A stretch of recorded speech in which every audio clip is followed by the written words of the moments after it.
everyone, สวัสดีค่ะ I'm Sandy and welcome back to my channel. Today's video is like a part 2 to this video of me talking about how I got IELTS Band 8. Today we're focusing only on the speaking part. Once again, these are my scores for every part in this IELTS test. However, I chose to talk about speaking part because I think the speaking part for the band 8.5 is actually the most reasonable score for me to actually give you some advice. If you are ready, let's go! Welcome to the 10 tips for IELTS Speaking Band 8.5 by me from the channel Sandy Boone. Today we're gonna talk about 3 parts because the IELTS speaking test has mainly 3 parts. The first part is the introduction. It's all about self-introduction, and I also like to call it the general questions. Number 2 is the impromptu speech part. Many people also like to call it the cue card or the test card because the judge is going to give you the card that is going to tell you what you're going to talk about.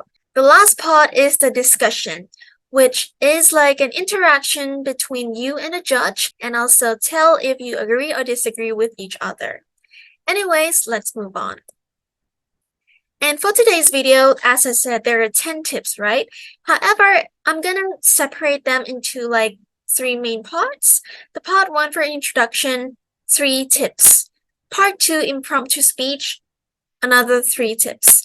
And the last part discussion, also 3 tips. However, we have like a 9 tips plus 1 because that last one is the most important tip, which is going to be at the end of the video. So now let's begin with the first 3 tips for part 1, the introduction. The first tip for the introduction part is to explain your answers. Simply means to give examples. It is better to give long answers with explanation rather than just yes and no. However, the thing I want you to keep in mind is to explain your answer, not to explain yourself. This is actually a real question I got at the test. Do you think your neighborhood is friendly? I gave you guys 2 answers. The first one, yes, I think it's friendly because I have been living there since I was little, and everyone has always been nice to me. As I said before, I was asking you to actually explain your answer, not to explain yourself. In this first sentence, you're going to see that when you answer, because I've been living there since I was little and everyone has always been nice to me. You're answering and explaining you. But the correct way or the better way is to actually explain your answer. Your main answer is the answer that, yes, I think it's friendly. But how? Now, you need to explain that it's friendly because it is multi-generational. The building next to me is a tutoring school with young kids, while the other is a business company with middle-aged people. There are also the elderly living with us with many inclusive design facilities. And that is why it is friendly. And you're going to see that the first and the second example is totally different because the first one, when you explain about how friendly it is, you're explaining you, that everyone has always been nice to you.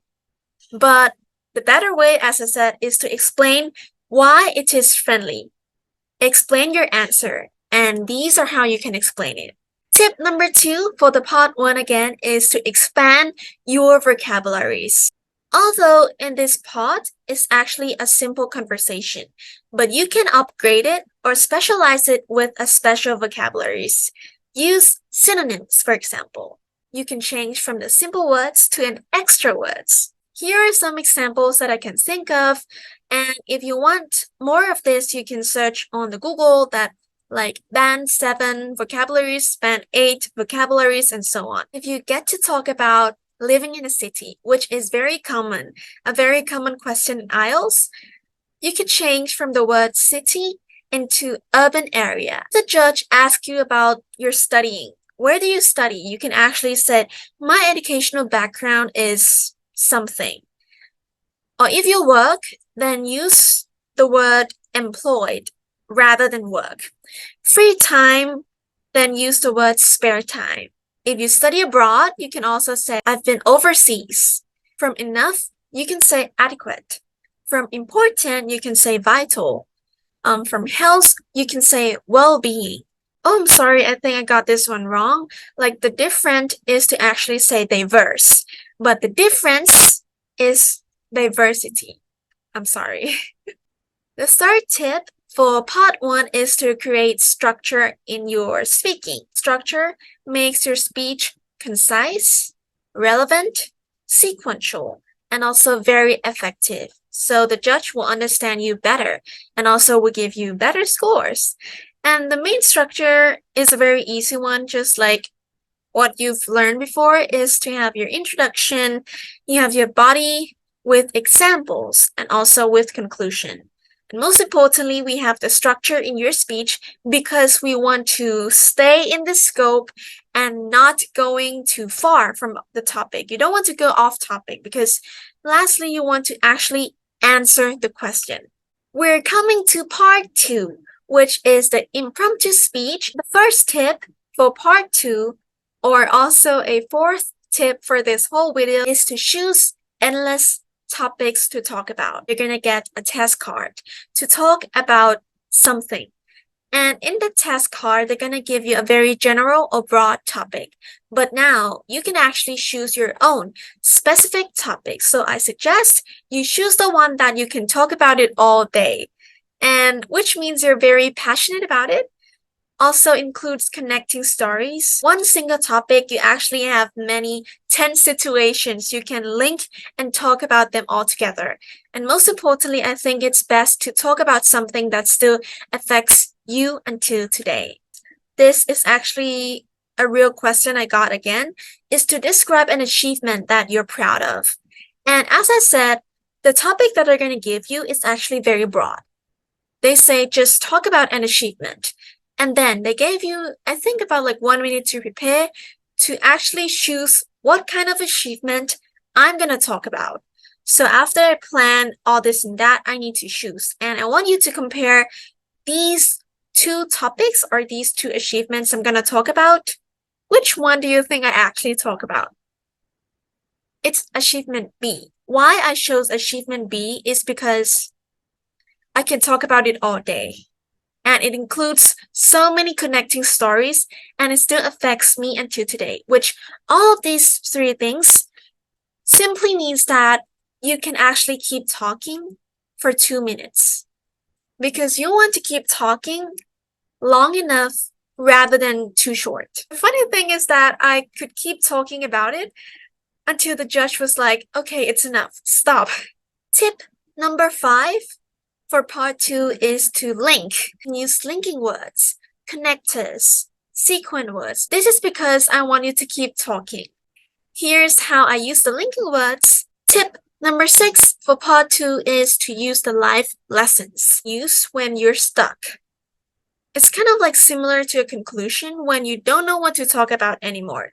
For example, you talk about an achievement, just like I did, but then maybe you have like 30 seconds left and you don't know what to fill in that 30 seconds. So think about what you learned from that achievement or any stories that you got. Because these life lessons that you talk about can actually buy you a lot of time with these sentences. Welcome to the last part of the IELTS speaking, which is the discussion. Introduce your viewpoints. Tell the judge if you agree, disagree, or if you have any other ideas you want to introduce more. These are all very nice to actually say it instead of just I think. Tip number 8 is to be reasonable, because when you discuss with the judge, you're going to give reasons. Whether you want to explain, you want to suggest, compare, contrast, or to predict something, as long as you give them examples and evidence, I think you're fine. The last tip for all the parts is to paraphrase. I like to use this tip when I feel like I'm not that good in that field that we're asking me about, For example, I'm not that good at science, and I feel like if they ask me about science, I need to paraphrase that question with some words I actually know. Then I use those words to put in my answer. Now, the last tip for everything in this speaking IELTS test is to practice, practice, and practice. Practice saying the words, saying the sentences that you've never spoken before. And there are many ways you can practice, whether you want to practice with your friend or on your own, is to just say it out loud. Maybe write some of your scripts, but don't remember it too much because you still want to be natural. So keep going, keep practicing your speaking skills because practice makes perfect. That's it for the 10 tips to get IELTS Speaking Band 8.5 like me.